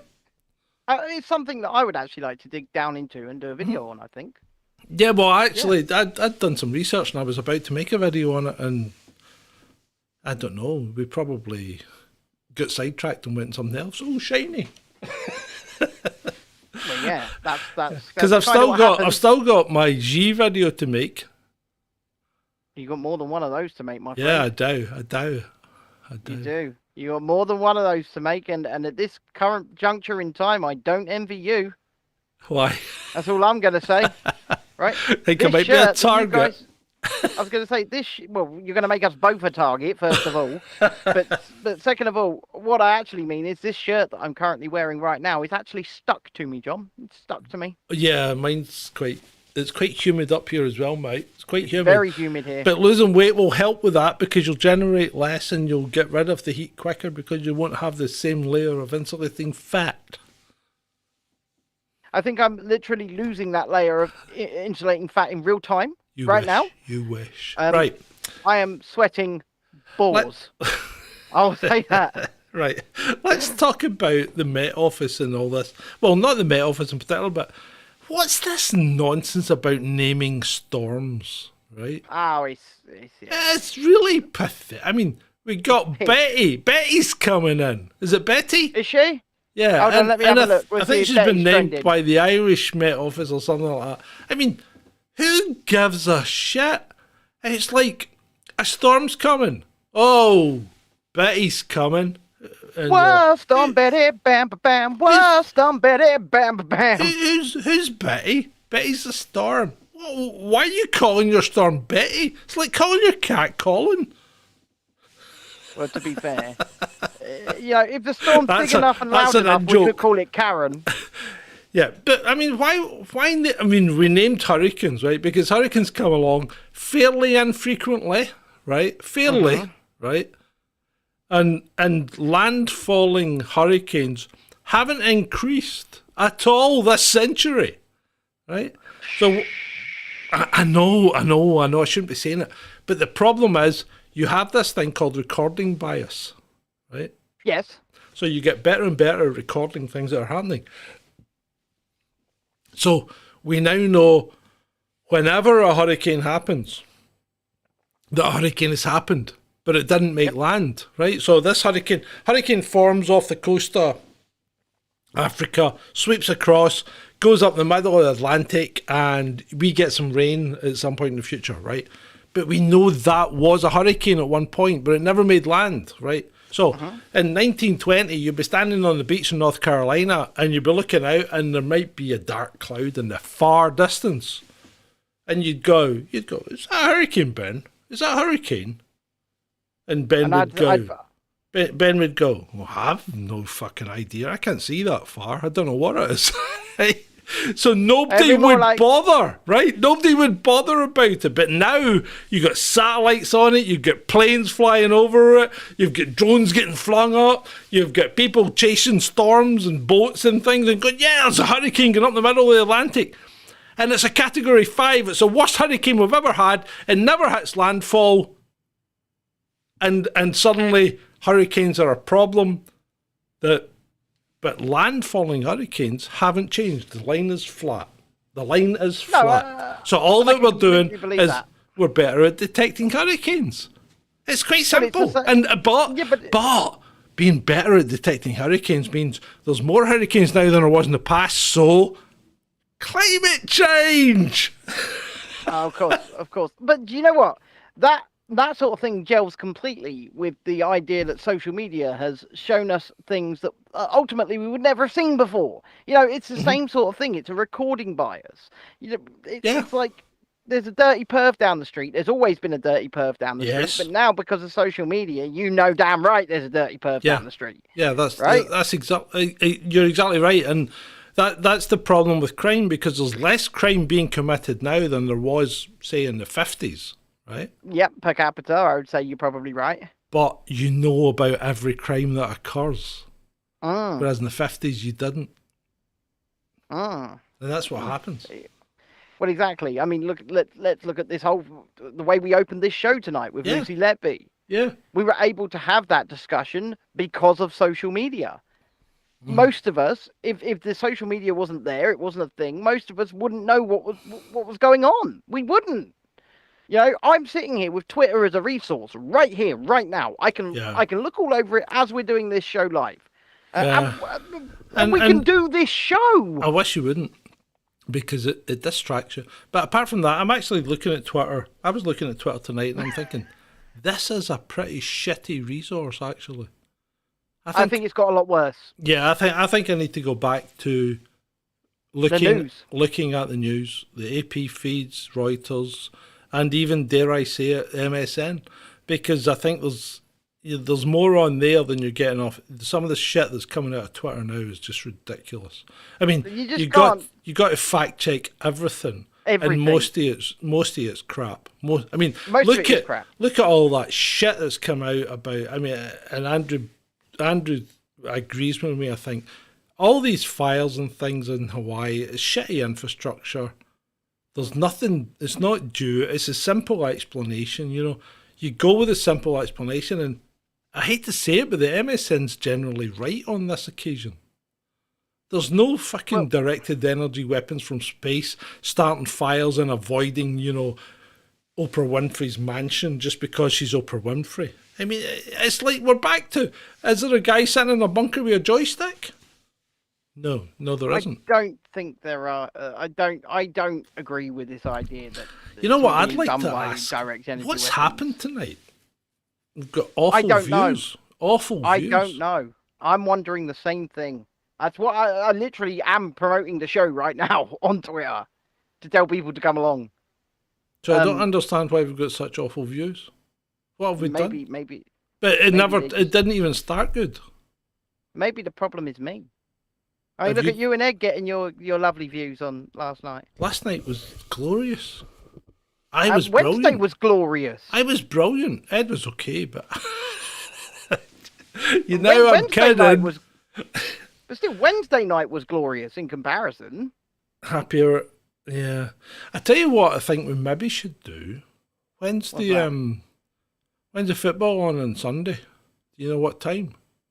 No idea. Should we do an alternative football? Fuck no. What? You don't want to give people an alternative to listen to as opposed to watching shitty football? Oh no, I thought you meant like an alternative commentary. I never said that. I said, should we give people an alternative thing to listen? We'll have to see what time it's on because I am cooking a roast dinner for my grandmother. Okay. We'll have to see what time it's on. So let's put a pin in it. Yeah, okay. Let's put a pin in it. Let's check the time. Right, I want to talk about Graham Linehan. He's on the list, yeah. Go ahead. Yeah. I want to talk about Graham Linehan because I don't quite understand how, first of all, somebody's views on socio-political issues, regardless of whether or not you like them, has anything to do with the art that they create. Now, they were supposed to do a gig, Comedy Unleashed were meant to do a gig last night at the Leaf Arches during the Edinburgh Festival. Is it Leaf? Is it pronounced Leaf, John? Is it Leaf? Is that the right pronunciation? Leaf. Yep. Leaf. Not Leaf. Leaf. You're not good with your THs, mate, though, so. No. Right. So, the Leaf Arches. Leaf. Right? Yeah. Leaf. And all of a sudden, the show sold out. Comedy Unleashed is for, quote-unquote, cancelled comedians. The show sold out. It's run by Andrew Doyle, if you know who that is. He hosts a show on GB News, and he is the man behind Titania McGrath, the Twitter account, Titania McGrath. Don't know anything. Which was an overly woke Twitter account. Anyway, anyhow, he was on the lineup as a surprise guest, Graham Linehan was, and then a couple of days ago they announced him. They said, right, this is who's performing. So, Leaf Arches get a bunch of complaints. They get a bunch of complaints saying you're platforming hate, you're doing this, you're doing that and the other. And whether or not I agree with Graham Linehan's politics, that's not the point here. The point of the matter is they then cancelled the entire show. They said, nope. Now, first of all, I guarantee you that not a single one of those complaints came from any one of the sold out ticket holders. Not a single one of them. Yeah. So these would have been people that were not going to go and see the show anyway. Yeah. That's so usually why what happens. Are these? Yeah, but why are these venues caving? Why are they caving? Because they've got to think of their ESG score. I don't know. I don't know. I think it's even more than that. I think they're just cowards. I really do. I think they are scared of the mob. I think they are cowards. I think they are terrified of the mob. And I really don't think that the statements they put out are true. I don't think that they... It's not even a mob. It's an activist group. And they're usually tiny. So you turn around and tell angry emails. Turn around and tell them to beat it. That's what they should be doing. Okay. Well, what I would have done my first response would have been, if you're not happy with the performer on the lineup, I would be happy to offer you a full refund for your ticket, knowing full well they don't have a fucking ticket. Yeah, you don't have a ticket, fuck off. Exactly. If Yeah. you've got a ticket and you don't like what's being shown, then don't come. What happened to what happened But how to do you this know that you shit? don't like what's being shown if you've never seen it? So anyway, Yeah, well, people have no longer have this thing called a backbone anymore. but it would seem so. And this is supposed to be the Edinburgh Fringe Festival, right? This is where comedy is supposed to be all the rage. No, People it's like where comedy Frankie goes to Boyle- die, mate. Well, I would seem so.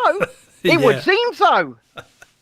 Sanitized comedy. Yeah. Now, once again, I don't know some of the statements that Graham Linehan's apparently made. I saw an interview with him on Talk TV, which I thought was the most unprofessional ambush I have ever seen in my life. By a woman named Rosanna Lockwood, who I have more Twitter followers than, I might add. Yet she's hosting Piers Morgan Uncensored in his place. But still, she ambushed him. She told, as an interviewer, she told him, she basically castigated him, told him his opinions were vile, and then let two other people, Peter Tatchell and some annoying Peter woman. Tatchell. Why is Peter Tatchell Yeah. even on TV? He should be in jail. Right, well, they let Peter Tatchell on the panel to do 13 minutes of the whole thing was 13 minutes I saw, lying and defamation about Graham Linehan, and didn't give him a chance to properly respond. That's unacceptable. Peter Tatchell. Ugh. That's I mean, outrageous. I don't understand how Peter Tatchell has published some very questionable things in his past. Very hasn't he? questionable.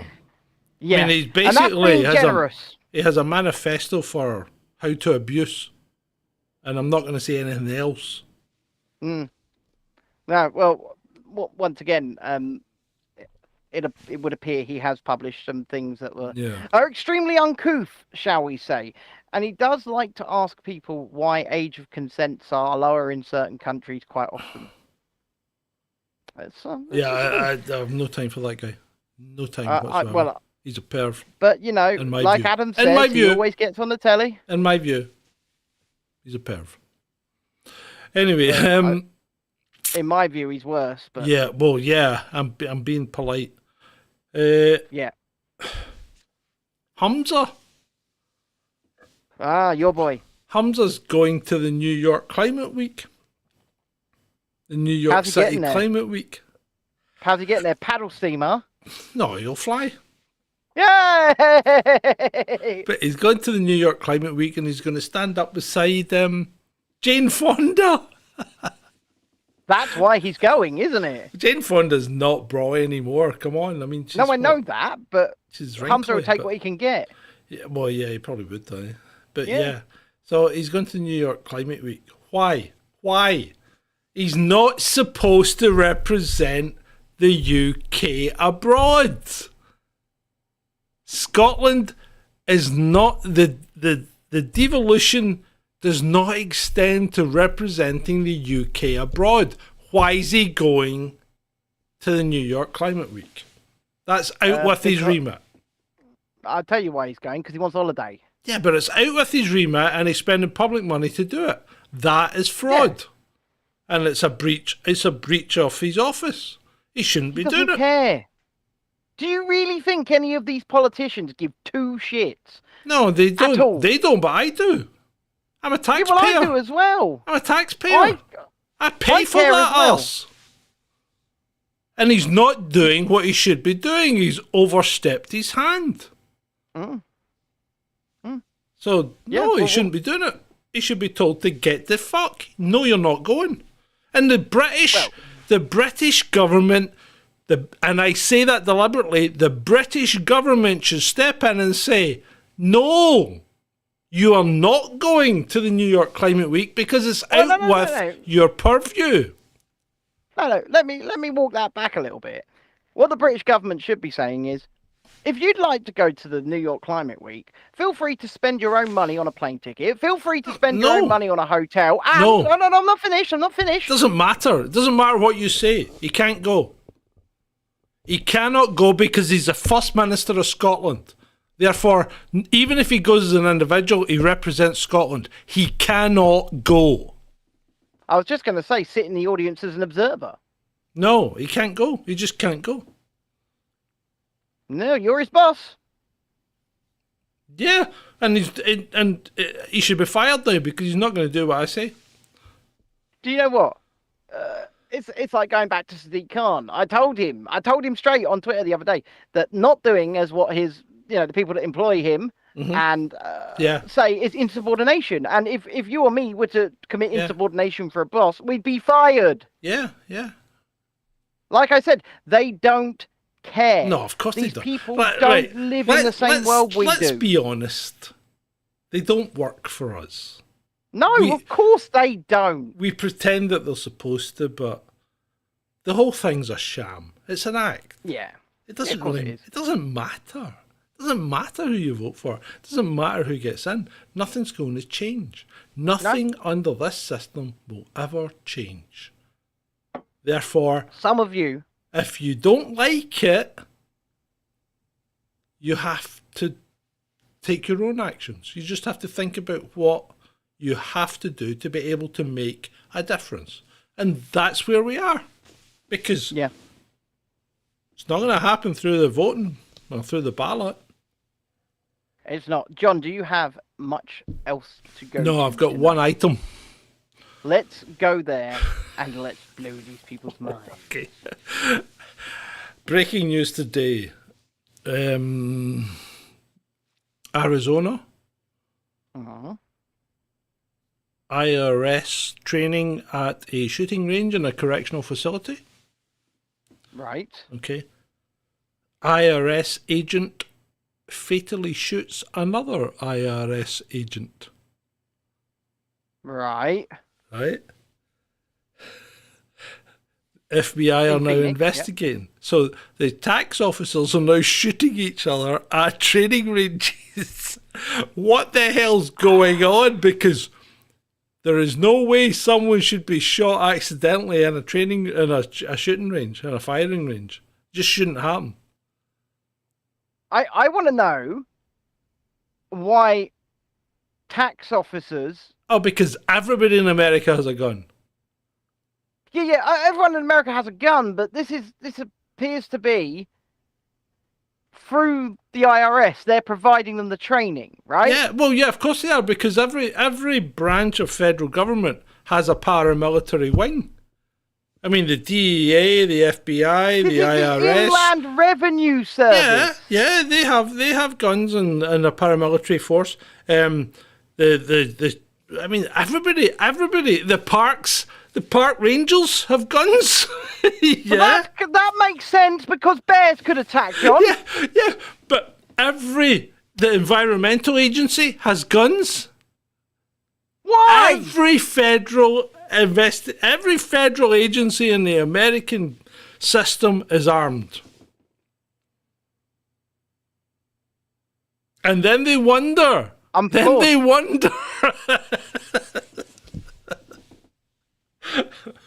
There's right.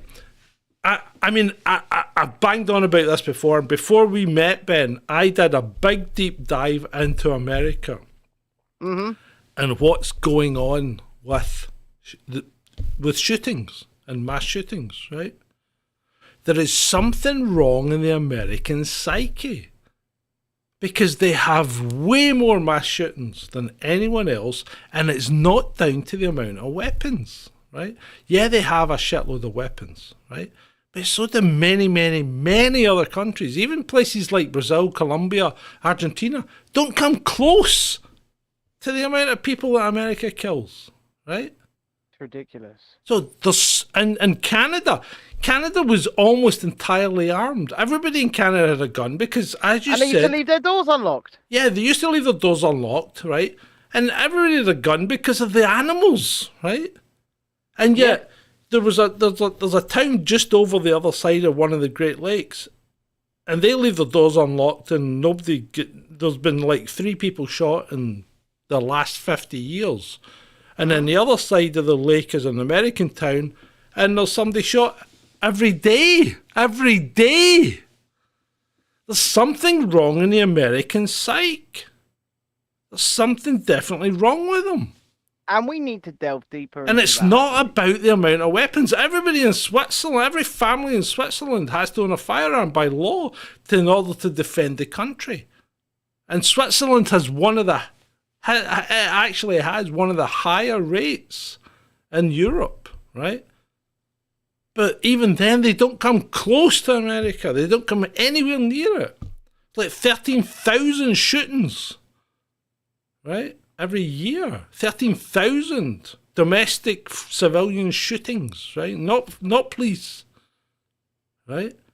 And Well, we yet, need to Canada has do something like less than 1,000, you know? I mean, the discrepancy is incredible. Yeah. No, and it's worth digging deeper into, and it's something Yeah, I mean, we should you go to France, I mean, and everybody and their auntie outside the cities has a firearm. Yeah. Because they hunt everything. If it flies, they hunt it. If it crawls, they hunt it. If it runs, they hunt it. Right? They eat and hunt everything in France. Yeah. Fresh. I mean, you get wild boar in France. They're hunting them all the time. You get deer. Yep. They're hunting them. Yep. And you don't hear birds because they've all been hunted. But yeah, so I mean, they reckon. I mean, officially there's something like 6 million firearms in France. It's more like 20 million, right? Because probably everybody and their auntie has a firearm in France. And yet, And on that you note- get the occasional accidental shooting. Yeah. And on that note, before I pass out from losing so much sweat, Yeah. it's very hot. It's very hot. Yeah. I think Hopefully it is time to- hopefully that's been a reason why we've been so badly attended tonight. I'm quite It's just so disappointed. damn hot. People might be out, John. Yeah, but they still should come and see us. I know. I am a little bit upset, and you know what? And Friday night's our best show normally. I will be back on the other channel with a vlog, which I'm filming tomorrow at the Eastbourne International Air Show. So I'm going to film my day there to get some flying displays and all of that. I'll put that all out in the coming days. I might Cool. even do a little live stream over there from my air show escapades. Yeah. So make sure you're subscribed over there to come along. And other than that, we'll be back Monday. We'll talk about Sunday, possible alternative to the Lionesses. Possibly. We'll talk about that, but we'll see you definitely on Monday night. So thank you for attending. It's been great for you.